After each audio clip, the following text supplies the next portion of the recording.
Hey there. I just want to thank everybody who has been reaching out and encouraging me to keep telling this story. And somebody asked, like, are you telling this story to get attention? And or are you like, what are you doing, like, with the whole Jehovah's Witness thing? And I think everyone who does something on YouTube, it is, of course, it's for attention, but it's to pay attention to kind of a common thread that many survivors of cults go through. And so, just to let people know, you're not the only one who has lived through this, and you will live through this. And it's hard, and it's so worth it. So, yes, I tell my story to give attention to what happens commonly to those of us who have been indoctrinated in the ways of the Jehovah's Witness Watchtower organization, because it does make you think in a way that is not healthy, and it leads to unhealthy outcomes, and many times it leads to death. And so, heck yeah, it's all about attention to this, because people should pay attention when people are suffering and people are being lied to and people are being deceived. I will absolutely shout it from the rooftops to prevent one more person from going through that many of us are already going through. So there's my little bit about that. So in my last two videos, I've kind of ended it at the crossroads of the end of my marriage, my first marriage, and that sadness and that transformation, and that my little friend Ralphie, who I met when he was 15 and I was 18. Now I was 23 and he was close to 21, or he just turned 21.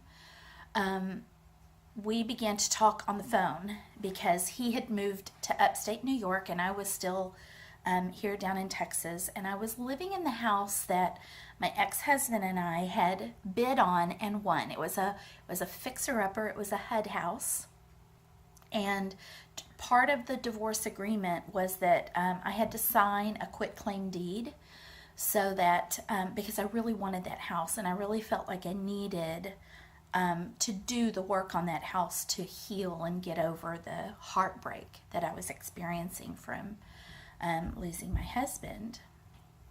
And so he did that for me, and he was really very kind through the divorce. As I mentioned, it was uncontested on my side, but I did ask for the things that I had worked hard for. I said I was good with money, and he wasn't very good with money, my first husband.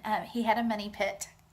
I think maybe that's one of those things with young men, that they love their cars and they like put a lot of money into it, and it's hard to get that money back out. But some of the things that we had invested in was things like, we had antique furniture, and we went antiquing, and we went to a auctions kind of on the regular, and so I had furniture, and so that's what I got, and he got his car, and I got the house. But I agreed by that legal binding agreement that he would never have to pay for it.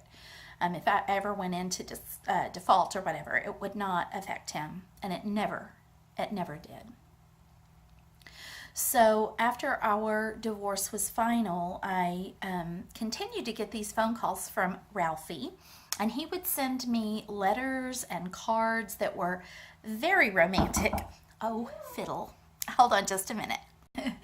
So I would get these cards and letters that were very romantic, and I didn't really know how I was feeling about that, because y'all can't tell from this video, but I'm 5'2", and you can't tell that I'm a chunky girl, but I was not nearly this chunky all of those years ago.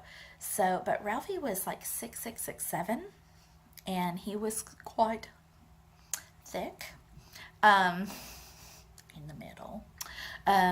And so I didn't really know how I felt about like being in a romantic relationship with somebody that was that much bigger than me. And so and he was like my little brother, so it was kind of weird. But he was really persistent. And remember how I said like he had that Eddie Haskell thing?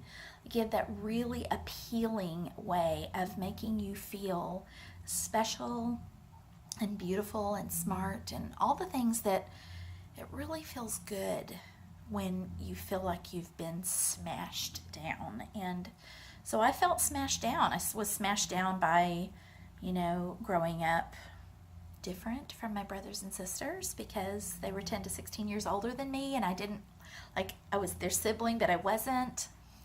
I was the kid in school who was, never part of the group. I was the kid in school who was, I was told, no, you can't be all the things that you want to be. Then I finally thought that I had found, love, and then I lost that. And so it was tough, and it felt good to have somebody who paid that kind of attention to me. And the other thing that kind of locked in that deal was that it was something that I shared with, I had some nieces that were really special to me, as I mentioned before, and they would spend the night with me as their big Aunt Brenda. And Ralphie would call. Back then, oh my goodness, long distance was expensive. You had to pay to talk on the phone per minute. And so he would call after 9 p.m. when it was the cheapest. And we would talk on the phone, and my nieces were spending the night with me. And it was, and they thought it was so romantic. And it was. But so much of it was because I had that broken piece. And it was filling that broken piece. My middle brother knew Ralphie. He had come to visit his congregation, and his words to me were always, he seems too good to be true. And when someone seems too good to be true, they probably are. And that was good advice, but I was broken. And so I didn't listen to that. And so when Ralphie would call me and say, oh, I have these problems, like he had been arrested because he had stolen batteries at CVS when he was cleaning floors overnight. That's the Jehovah's Witness go-to job, is cleaning. And so he had been arrested, and he needed to be able to post bail or something. And guess who did it? The person with, who was responsible with money. And I should have known. And then when he wanted to come see me, and so he was planning on coming. I had some time off work. I was a school bus driver. Yes, I was. And so I had some time off over the holiday break, and so he wanted to come. He couldn't come over Christmas, but he was coming the week before Valentine's. And during that time, I also worked part-time for a florist doing deliveries because that they needed extra help at that time. And there was a girl who was not a witness who worked for the florist, and I asked her, this is this guy. Do you would you ever consider being in a romantic relationship with somebody like that? And she was like, no, I couldn't. And I was like, oh, that's not what I wanted to hear. And so I went, la, la, la, la, la, because he made me feel good. What I know now is that is the profile for the narcissistic personality. They come in and they make you feel like you are all of that. And he was very good at that. So he planned on coming to Dallas, and he did. And I met his family. I went to go see his family. They lived in McKinney, and oh my gosh, these people, that's a whole different recording. I can't even spend time on that here, but that was all kinds of goofy when I went to go see them. And that should have also been big red flag, because I don't think there's one person in that family who is not absolutely off their rocker. I mean, it is it's so broken on both sides of that whole thing. So when Ralphie landed in Dallas, I went to go pick him up at the airport, and we met, and we hugged, and suddenly we heard this noise going on over here, and it was his parents. They had come to the airport too, even though this was supposed to be some sort of romantic visit. They were there, and of course, I understand that as a mother. I mean, you miss your kid and everything, but it's like, no boundaries. So I should have realized that too, that this was kind of like an extra kooky little family mix. And he took me that night and proposed. And he had been prepping this for a while. He had been talking to me on the phone about, oh my gosh, if we were married, Jehovah would bless our marriage so much, and I would be such a good, spiritual head, and that's what you need, because you didn't have that with Jeff. And and of course I was sitting there going, yeah. I mean, I was really, really, really in love, but he wasn't my spiritual head, and we didn't have that, in common. And so that appealed to me on that cult mind control level, that this is what I was supposed to do. And when you're a Jehovah's Witness, you don't date someone that you don't have an intent to marry. And so I felt just like led into that whole trap of, yes, marry him. And so we kind of started announcing to our family that this was our plans. And I remember my sister-in-law talking to me and saying, Brenda, I don't know. I kind of think that maybe this is a rebound. La, la, la, la, la. I didn't want to hear any of that. I didn't want to hear any of it. But I accepted. And Ralphie ended up staying. And because when you're a Jehovah's Witness, you can't date without a chaperone.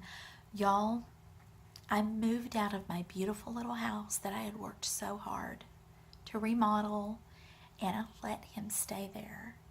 And then I was a school bus driver, and he was here from nowhere. He had no car. He had no nothing. And I gave him my car. That's crazy. So I completely turned my life over to this guy because he was a sweet talker, Patty Crocker, and didn't listen to people who really loved me and were really looking out for my best interest. And logically, I knew that this is what I should be doing, but I didn't. I just wanted somebody to love me. And that's a whole Jehovah's Witness thing too. I think there's an attachment issue that you get that you're not supposed to question. You're just supposed to lock and load and just be there. And so I kind of did that. And of course I had the issues from feeling so different like all the time from everyone. And I deserved my dad's love. And my mom deserved my dad's love. And we both had to fight for it. And I wasn't having to fight for this love. I felt with Jeff, I had to fight for it. I had to give up things in order to feel like worthy of his love. And I lost that.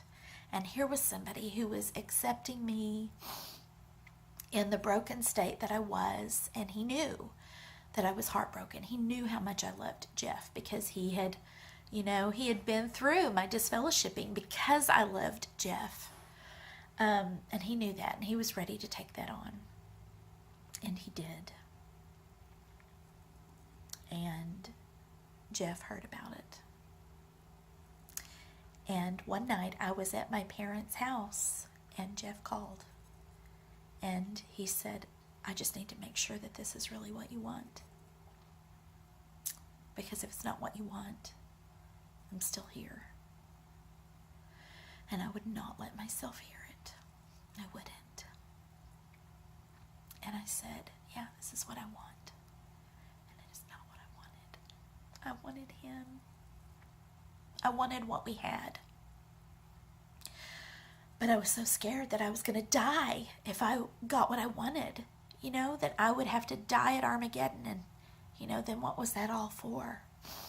And so I married Ralphie.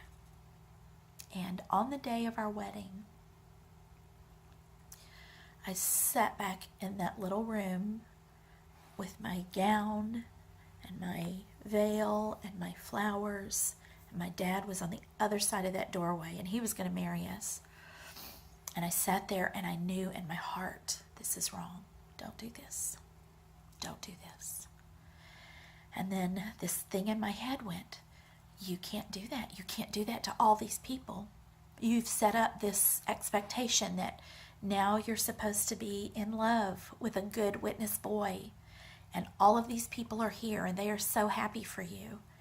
And you're not supposed to go back on what you've vowed. And so I did it.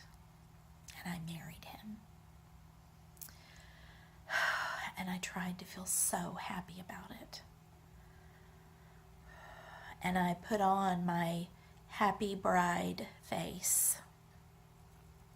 But it didn't take long to realize in a big way that I had really, really screwed up.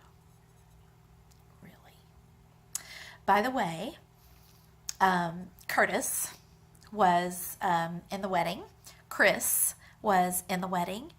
Jimmy, were you there? No, Jimmy was still living somewhere else. He had moved away, so he wasn't there for that. But there are a lot of people, and I'm probably forgetting some of you, and I'm sorry about that. But, there was a lot of people there during that time. And if you're watching this story, this is what was really happening in the background.